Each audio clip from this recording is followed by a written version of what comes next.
बोलिए तीर्थराज प्रयाग महाराज की। आप सबको मेरा प्रेम भरा नमस्कार। जय जय श्री राधे।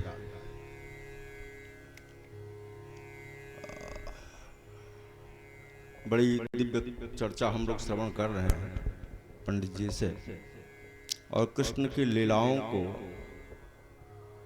खूब सुना हमने। आज लगातार जन्म से लेकर के जितने निशाचर हैं सबका वध उद्धार करा दिया ना। अच्छा, देखो एक बात समझो मेरी ध्यान से। कृष्ण की लीला को समझना और उस लीला के रहस्य को अपने जीवन में उतारना, ये दोनों दुर्लभ है। अच्छा एक बात बताओ, अभी तक हम लोगों ने कथा सुनी, पूतना को क्या किया भगवान ने? मार दिया ना, उद्धार कर दिया, मुक्ति दे दी उसको। सक्टासुर को भी, तृणावर्त को भी, अघासुर, बकासुर, धेनुकासुर, प्रलंबासुर, सबको सीधे भेज दिया ऊपर। और काली नाग को मारा? मार दिया उसको? नहीं मारा ना। तो अच्छा, उसको छोड़ क्यों दिया? जब इतने लोगों को मार दिया तो काली नाग को छोड़ा क्यों? अब ये विचार नहीं है। अच्छा एक बात बताओ, कोई व्यक्ति हमें गाली दे या हमारा नुकसान करे या हमको मारना चाहे तो दया आएगी, हो सकता है कि गिड़ाए उगड़ाए तो हम उसको क्षमा कर सकते हैं ना। लेकिन यदि कोई पूरे समाज को नुकसान पहुंचा रहा हो, पूरे गांव को नुकसान पहुंचा रहा हो, सबको मारने का प्रयास कर रहा हो, तो क्या वो क्षमा करने योग्य है? देखो चाहे ऐसे कुछ किया करो तो समझ में आएगी, है ना। क्षमा करने योग्य कौन है? जो हमारा नुकसान कर रहा है, हो सकता है हम उसको क्षमा कर दें, लेकिन जो सबका नुकसान कर रहा है उसको क्षमा किया जा सकता है? नहीं किया जा सकता ना। और देखो कृष्ण की लीला उल्टा ही है। ये पूतना किसको मारने आई थी? कृष्ण को। उसको इन्होंने, सक्टासुर किसको मारने आया था? उत्कच हो, कृष्ण को मारने आया था, उसको समाप्त कर दिया। तृणावर्त भी उन्हीं को मारने आया था, समाप्त कर दिया। यघासुर, बकासुर, धेनुकासुर, प्रलंबासुर, वत्सासुर जितने हैं सब केवल कृष्ण को मारने आए हैं, तो सबको समाप्त कर दिया। और ये काली नाग सबको मार रहा है ना। दृढ़ विषाग्निना कालिंद्याम कालियस्यासीत। कालिंदी जी में रहता है, जल इतना दूषित हो गया है, इतना विषाक्त हो गया है कि पतंतु परिगाह खगाह, यही है ना वो, कि आकाश से जो पक्षी उड़ते हैं ना, वो भी उस जल का जब भाप जाता है तो गिर जाते बेचारे, मर जाते। गौएं जल को पीते हैं मर जाती है, बछड़े पीते हैं मर जाते हैं, मनुष्य पीते हैं मर जाते हैं। सब समय को मार रहा है। ये पूरे समाज को नुकसान कर रहा है और कृष्ण ने इसको छोड़ दिया। ले अभी यही कृष्ण लीला है, समझना। और यही भागवत है। इसको समझ, भागवत साधारण विषय नहीं है। भागवत के बारे में हमारे यहाँ सनातन धर्म में कहा जाता है, विद्यावताम भागवते परीक्षा। विद्वानों की परीक्षा होती है महाराज। क्यों ऐसा किया? आखिर चाहिए तो ये था कि पूतना, सक्टासुर, अघासुर, बकासुर, धेनुकासुर, प्रलंबासुर को छोड़ देता, माफ कर देता, लेकिन इसको तो जरूरी था मारना। लेकिन इसको छोड़ दिया, उल्टा ही है। अब समझो, ये मैंने शायद कल चर्चा की थी कि भागवत प्रैक्टिकल है।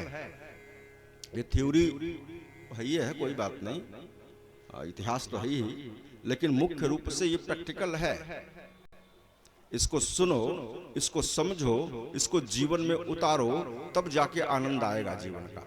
अच्छा एक बात बताओ, पानी पीने से प्यास जाती है, कितने लोग इस बात को जानते हैं? कोई ऐसा है इसमें से जो जो जितने लोग बैठे हैं, इसमें से किसी को ऐसा तो नहीं पता नहीं पानी पीने से प्यास जाती है? सबको मालूम है ना? हा? पानी पीने से प्यास जाती है। आपको प्यास लगी, अब ये नोएडा से गुरुग्राम से हैं तो प्रतापगढ़ के, वहीं रहते वहीं पे हैं, आए और 18 तारीख, कई तारीख से हो, 18 तारीख से लेके 28 तारीख तक नित्य प्रति 3 घंटे 2 से 5 पानी पीने से प्यास जाती है, पानी पीने से प्यास जाती है, पानी पे प्रवचन खूब दे रहे हैं। आपकी प्यास बुझेगी? 7 दिन आपने इनसे खूब सुना, पानी पीने से प्यास जाती है, पानी को नीर कहते हैं, पानी को तोय कहते हैं, पानी को अम्बु कहते हैं, पानी को वारी कहते हैं, पानी को जल भी कहते हैं। प्यास बुझेगी? खूब सुना आपने ना, बुझी? अच्छा वैज्ञानिक आ गए, केमिस्ट्री के जानकार, उन्होंने कहा 2 अणु हाइड्रोजन का, 1 अणु ऑक्सीजन का मिला दो, पानी बन जाएगा, H2O। पानी कैसे बनता है ये भी जान लिया। क्या प्यास बुझी? है? नहीं बुझी ना? प्यास तब बुझेगी जब 1 गिलास पानी लेके पी लोगे, बस यही समझना। ऐसे ही क्या क्या घटनाएं घटी मतलब उससे नहीं है, उन घटनाओं को अपने जीवन में जब उतारोगे तब जाकर के जीवन की सार्थकता आएगी। जो मानव जन्म जन्मांतर का प्यासा है, प्यासा ही तो है, तृषा ही तो हमारी है, हम मुक्ति के प्यासे हैं, मुक्ति चाहिए हमें आप, और वो प्यास बुझो नहीं रही है। कब बुझेगी? जब भागवत को जीवन में उतारोगे, भागवत को जब पियोगे। भागवत रस है महाराज, हाँ रस है। पिबत भागवतम रसमालय, ये रसमालय है, इसको पियो। अब समझो क्यों छोड़ दिया उसको। गंभीरता समझने का प्रयास करना। अच्छा, ये पूतना हो, चाहे सक्तासुर हो, चाहे अघासुर हो, चाहे बकासुर हो, ये हमारे आपके जीवन के दुर्गुण हैं, दुर्गुण हैं ये। जैसे पूतना, नमोय विचित्र है इसका। कुछ बजाओ बेटा, कुछ बंसी वंसी कुछ बजाते रहो, बजाते रहो कुछ। खाली बैठे रहोगे वो भी अहंकार मुद्रा में, ये पैर के ऊपर पैर रख के बैठना, ये थोड़ा सा जो है कठिन मुद्रा होती है, तो मस्ती में लगे कुछ बजाओ हल्का सा, ताकि वो ना हो। ये नाम क्या है इसका? 6वें दिन आई है पूतना। अभी कहानी हम लोगों ने सुनी, कथा सुनी, बड़ी दिव्य कथा सुनी हमने। आई बेचारी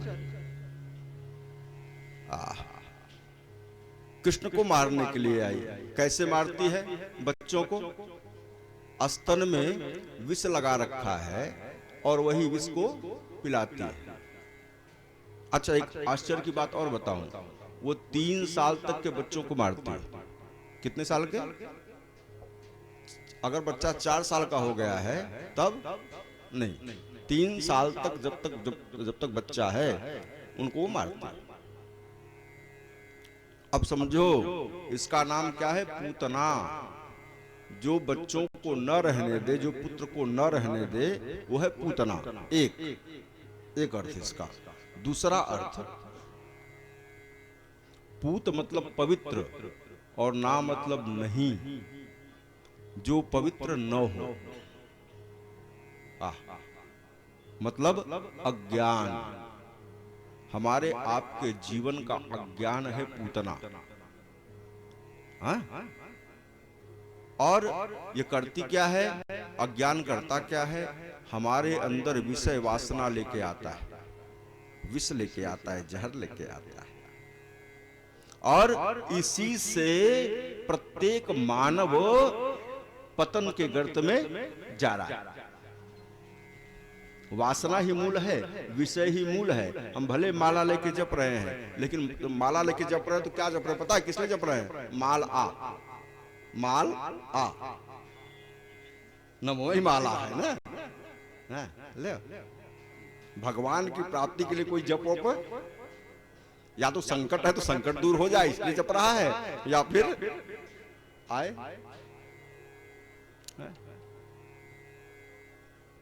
तो जब तक वासना नहीं जाएगी, जब तक विषय नहीं दूर होगा जीवन से, तब तक शांति मिलने वाली नहीं है। ये वासना है, इसलिए इसको कृष्ण ने मारा, समाप्त कर दिया। ये जीवन से समाप्त होना जरूरी है। सकटासुर क्या है? कैसे दिन आया था महाराज पंडित जी?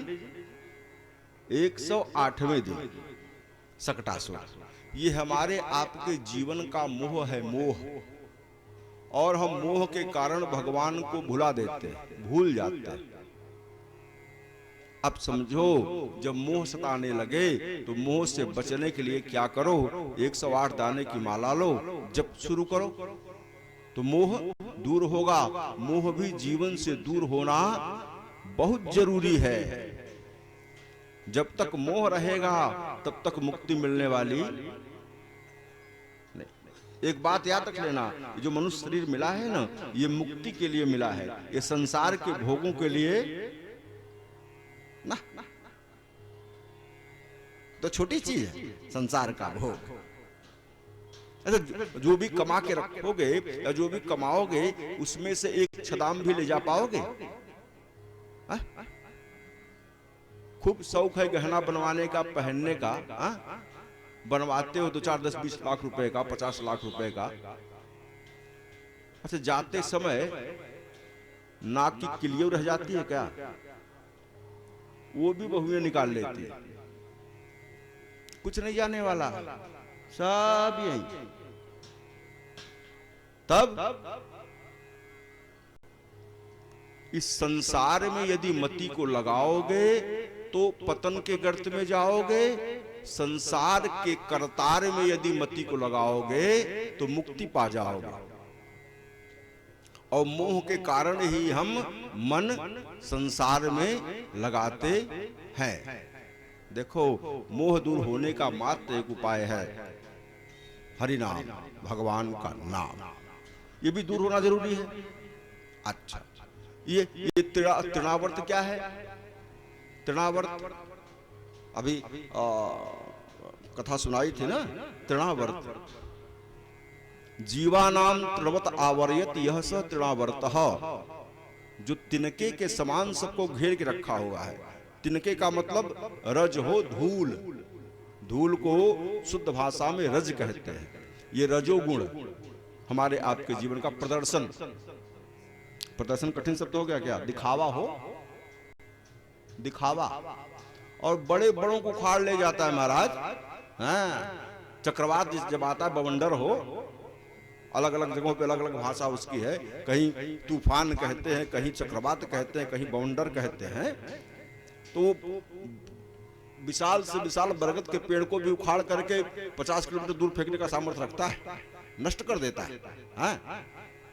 जो जमाया है सैकड़ों सालों का बरगद का पेड़, वो भी समझ लो जमाया है पुरखों का, जमाया कई हजार, कई सौ वर्षों से पुरखों ने जमा करके व्यवस्थित रखा है। और अगर प्रदर्शन जीवन में आया तो उखड़ गया, फिर सब नष्ट। उसको समझने का प्रयास करो। सब कुछ करो लेकिन प्रदर्शन कभी मत करो। जो इसके चक्कर में उलझेगा, प्रदर्शन के चक्कर में, वो विनष्ट हो जाएगा। आ जाओ आ जाओ आ जाओ आ जाओ मैया, कुर्सी खाली है, कुर्सी है ना? जो ऐसी कुर्सियां खाली हो, जो बच्चे हो उनको नीचे बैठा दो और बैठो। आ जाओ। बोलो जय सिया राम, जय सिया राम, जय सिया राम। अच्छा, गा के बोलो जय सिया राम, जय राधे श्याम।